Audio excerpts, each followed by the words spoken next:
Halo semua, jumpa lagi dengan saya Mr. Peter Sonaripa dalam kegiatan praktikum komputer untuk kelas 8 tingkat SMP. Nah, kali ini kita akan melanjutkan materi praktikum komputer kita. Di sini saya sudah menyajikan sebuah teks. Nah, di sini teks ini pada dasarnya sudah pernah kita praktikkan sebelumnya ya, bagaimana cara pembuatannya. Ini sangat sederhana juga, dan ini sengaja saya lampirkan saja teks ini karena untuk memantapkan lagi adik-adik dalam mempraktikkan teks ini. Nah, lalu di bawahnya kita fokus di bawah ya, tapi nanti ini adik-adik tetap buat juga ya untuk mempermantap. Nah, kita lihat di bawah di sini ada sebuah bagan ya, struktur organisasi. Nah, bagaimana sih membuat bagan ini? Ini yang menjadi fokus kita.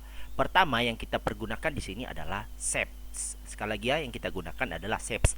Karena kali ini kita cuma memanfaatkan fitur daripada shapes ini. Nah, shapes ini berbentuk rectangle atau kotak. Di sini ada beberapa. Nah, jadi kita bisa buat nanti beberapa. Lalu di dalam shapes ini kita memasukkan teks. Nah, sehingga teksnya itu gabung dengan shapesnya. Lalu untuk garis-garis ini tentu kita menggunakan shape garis ya. Kalau di atas tadi shapesnya rectangle, yang di bawah ini shapesnya garis. Nah, garis ini sebenarnya kita buat satu persatu.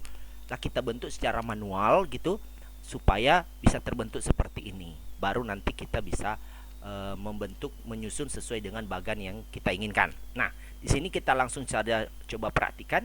Di sini untuk judul ini sudah pernah kita praktikan, yaitu menggunakan word art ya. Untuk formatnya bebas, yang penting rapi dan indah ya, menurut sesuai dengan keinginan kita. Nah, kita coba praktikkan langsung. Pertama adalah branch manager ya. Ini branch manager. Nah, saya tidak praktikkan buat semua, nanti adik-adik bisa meneruskan lagi. Nah, di situ kita menginsert dulu, lalu kita klik shapes, lalu kita ambil yang rectangle, lalu kita klik, lalu kita bentuk seperti ini, anggap di tengah seperti ini. Nah, setelah dibuat seperti ini, nah kita bisa mengklik kanan, lalu add text. Ini nanti untuk memasukkan teks. Nah, tetapi kita boleh dulu tidak memasukkan teks, tetapi kita bisa melakukan proses copy ya, atau salin ya. Kita copy, lalu kita paste di sini. Nah, ada ya seperti ini. Jadi kalau kita bisa menghitung, di sini ada banyak ya, 1 2 3 4 5 6 7 8 9 ya. Jadi kita bisa paste dia sejumlah daripada shape yang kita butuhkan. Di sini saya cukup buat 4 aja. Nih. Ya, nih copy. Kalau udah sekali copy ya tinggal paste aja juga bisa kok. Nah, seperti ini. Paste-nya muncul. Nah, ini saya susun di sini ya. Untuk kelanjutan branch di bawahnya nanti adik-adik bisa teruskan. Lalu di sini di paste lagi, ya saya letak di sini. Nah, sekarang kita coba mengisi.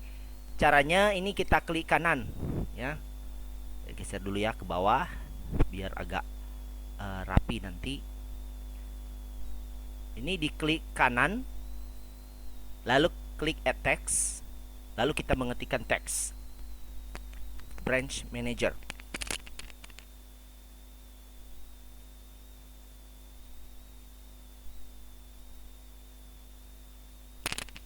Ini bisa kita buat tengah ya, supaya dia tengah. Klik aja ini. Oh, yang atas juga harus tengah. Nah, gampang sekali. Jadi kalau nanti shapesnya kita geser, teksnya juga ikut. Nah, karena ada di teksnya itu ada di dalam shapes tersebut. Ya, dia tidak terpisah. Nah, kita buat yang isi yang seperti ini. Samping misalnya dalam contoh education apa ya? Education manager ya. Oke. Klik kanan, add text.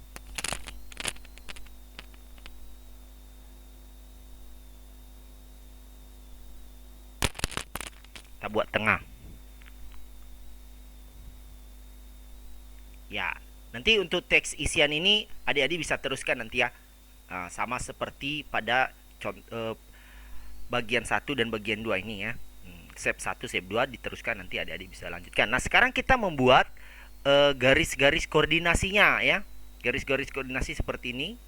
Nah, caranya ini gampang. Kita bisa ambil dari shape, insert, shape, kita ambil dari garis. Nah, di contoh kita lihat di sini, ini perlu kita perhatikan. Ini saya perbesar ya.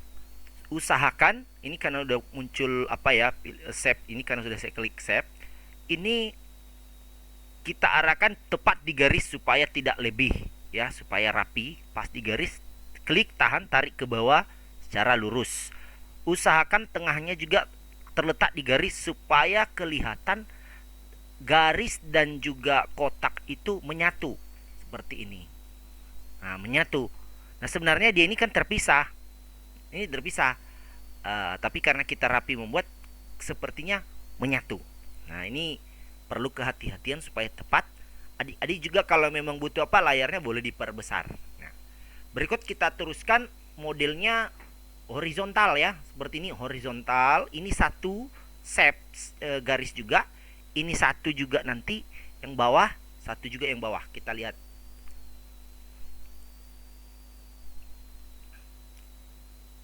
Tak tarik ya, dari kiri ke kanan atau dari kanan ke kiri sama. Tarik lurus, perkirakan. Ya, nanti adik-adik harus pas-pas tengah ya buatnya. Ini juga harus lurus. Nah, seperti ini. Lalu kita isi di sini ya. Satu lagi di sini. Klik. Usahakan garis yang ke bawah lengket tepat di ujung garis dan lengket tepat juga di garis shape ini. Nah, kalau kita lepas, wah, tersambung ya. Nah, kalau misalnya nggak nyambung seperti ini kan jelek, seperti ini ya, nggak rapi, atau kelewatan seperti ini sedikit aja, wah ini kelewatan. Nah, jadi tapi dia kalau rapi seperti ini seakan-akan dia menyatu. Nah, ini bisa kita copy, lalu kita paste ya, atau buat yang baru juga boleh ya. Nah, geser ke sini, sip, pelan-pelan. Oke, nampak bersatu. Nah, seperti itu. Jadi seolah-olah gambar kita ini wah ada satu ya, ada satu kesatuan yang sudah dibuat secara otomatis. Tidak, padahal kita membuatnya secara manual satu persatu dan garisnya seperti ini. Ini karena kita menggunakan fungsi daripada fitur daripada Shapes di Microsoft Office Word. Nah, adik-adik nanti bisa melanjutkan lagi di rumah, mengembangkan sampai terbuat atau terbentuk seperti bagan di sini ya. Untuk file latihan dapat di-download pada link yang sudah saya sediakan di kolom deskripsi video. Demikian saja pertemuan kali ini, sampai jumpa.